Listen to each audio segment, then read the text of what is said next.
Hi everyone, tonight's video is an introduction to nucleic acids.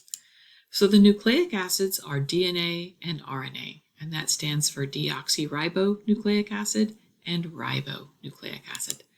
These are true polymers, and the monomers are what are called nucleotides. So if we look here at our string of a polymer, each of these encircled in yellow is a monomer. It is a nucleotide. Nucleotides themselves have three parts, so this is a little complicated. The monomer is the nucleotide, and then the nucleotide itself has three parts. So the three parts of a nucleotide are a phosphate group, a 5-carbon sugar. This 5-carbon sugar can either be ribose in RNA or deoxyribose in DNA, and then a nitrogenous base. This is a base in the acid-base sense of the word, and it has a lot of nitrogens in it. So we call them a nitrogenous base. There are actually several different types of nitrogenous base.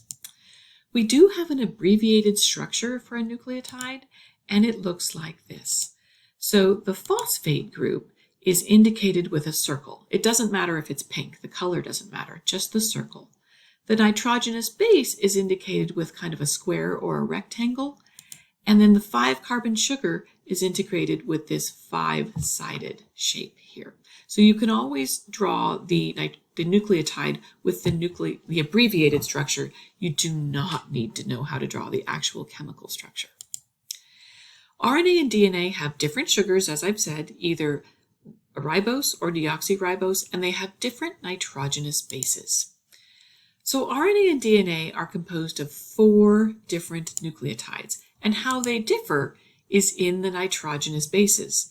So a nucleotide could either have the nitrogenous base of A, G, C, or T if it's DNA, and U if it's RNA. These, of course, have full names. These are abbreviated for full names, but in this introduction video, I'm going to keep it just to the small subunit here, or the small abbreviations.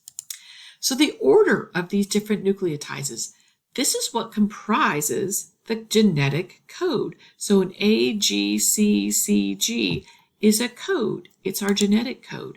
And this code tells cells how to make all the different proteins that the cell needs in order to survive.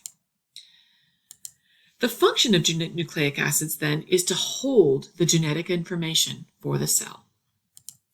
So how are polymers of nucleotides formed to form our RNA and our DNA?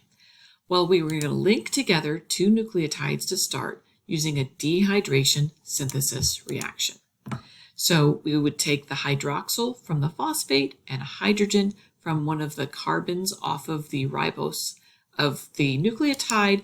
That's going to form water, and then a new bond is formed between the sugar and the phosphate, and it's called a phosphodiester bond, and this is a covalent bond, so it's a very strong bond. Now, DNA is actually double-stranded. It has 2 polymers linking together, and it's formed what's called a double helix. They're each in this curlicue form, and the 2 strands of DNA are linked together by hydrogen bonds between those nitrogenous bases.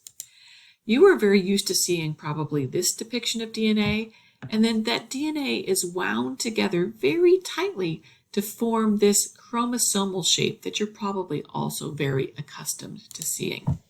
That double helix, again, it compacts to form those chromosomes. You should know from this video that the nucleic acids are RNA and DNA. You should know that nucleic acids are polymers of nucleotides, and they're formed by dehydration synthesis reactions. You should know the 3 parts of a nucleotide, the phosphate, the 5-carbon sugar, and the nitrogenous base.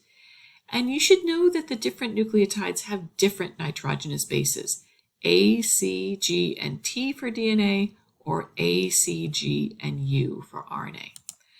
The function of nucleic acids is storage of the genetic information, and you should also know how to draw the abbreviated structure for a nucleotide, and you should be able to label what each part of that abbreviated structure represents. So that's all for tonight.